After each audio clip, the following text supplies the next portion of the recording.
Selamat siang para netizen dimanapun kita berada, salam inspirasi bagi kita semua ya. Advokat anti premanisme begitu kan meminta ya DPR untuk memanggil Kapolri.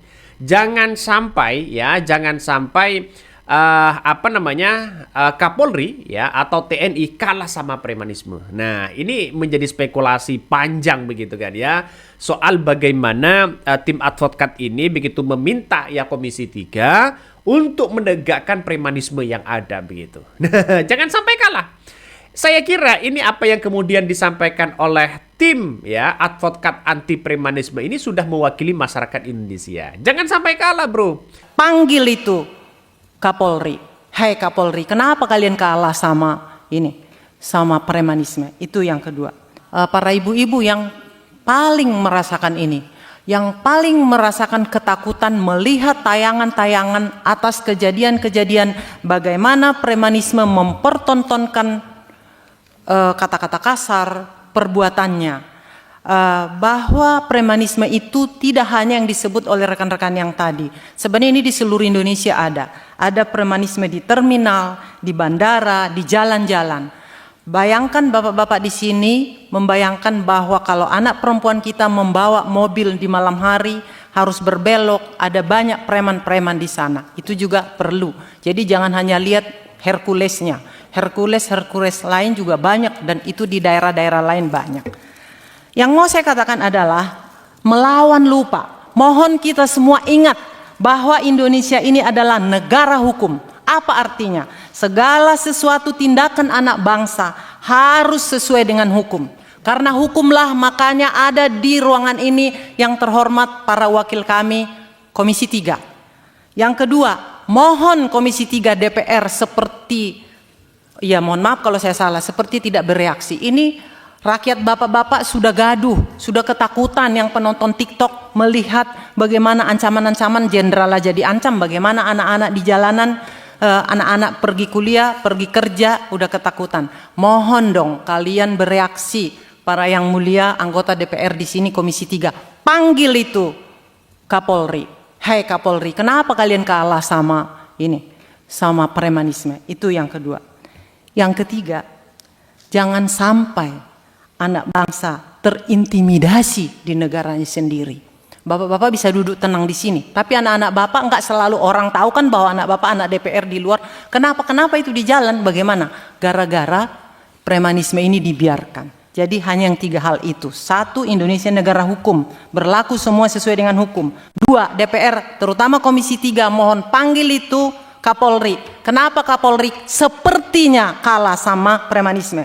3, jangan sampai kita anak bangsa terintimidasi di negara sendiri. Terima kasih, kurang lebihnya mohon dimaafkan. Terima kasih Pak. Walaupun mereka kenal begitu kan, jangan sampai kalah dengan premanisme yang ada. Kenapa?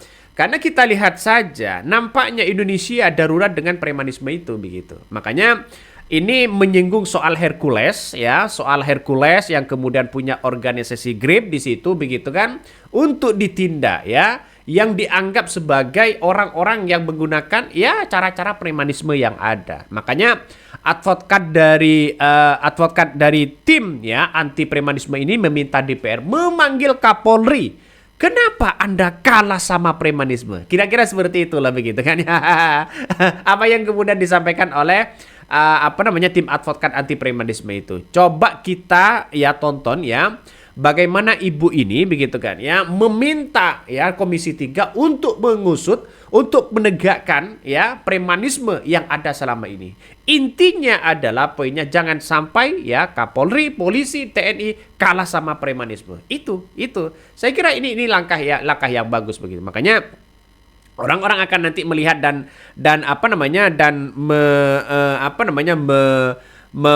menilai begitu kan soal bagaimana ya di Komisi 3 nanti di DPR yang kemudian menggelar rapat bersama tim advokat hukum dan anti premanisme ya, atau yang dikenal dengan Tumpas ini, menyuarakan jangan sampai ada lagi kemudian premanisme muncul satu persatu. Nampaknya ini menyinggung Hercules ya. Bahkan Hercules ini begitu kan ya, ketika namanya dibawa ke DPR, maka dianggap sebagai orang akan melihat Hercules sendiri mengatakan jangan sampai ada provokasi di situ begitu. Padahal dalam rapat anggota Tumpas ini yang menuar si Tanggang ya kalau nggak salah mengaku resah dengan maraknya aksi premanisme seperti di terminal hingga di bandara. Bayangkan, ya mengatakan begini, bayangkan bapak-bapak di sini ya, kalau anak perempuan kita ya bawa mobil ya di malam hari harus ya dibelok ada banyak preman, ini tuh bagaimana? Dan bahkan sih menyinggung soal bagaimana pembakaran mobil polisi dan sebagainya. Ya semakin miris karena begitu kan ya, katanya begitu. Karena polisi ya maupun DPR dianggap tidak bereaksi dengan kasus tersebut. Nah makanya tim advokat anti premanisme ini datang ya ke DPR untuk mengadu begitu.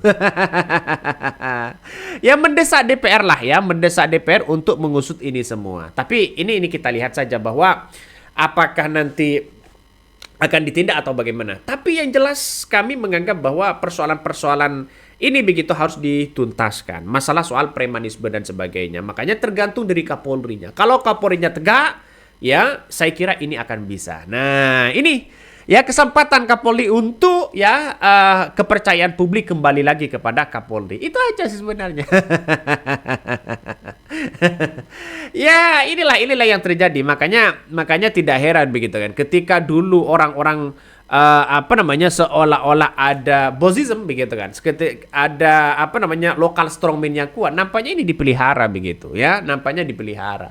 Jadi saya kira bahwa apa yang kemudian kita lihat hari ini mungkin ada oknum-oknum yang kemudian membenturkan masalah soal ini, karena GRIP ini luar biasa begitu. GRIP ini punya pasukan yang sangat luar biasa. Kalau ini seperti ini begitu dikelola dengan baik tanpa ada yang kemudian ketika dikritik terus kemudian kita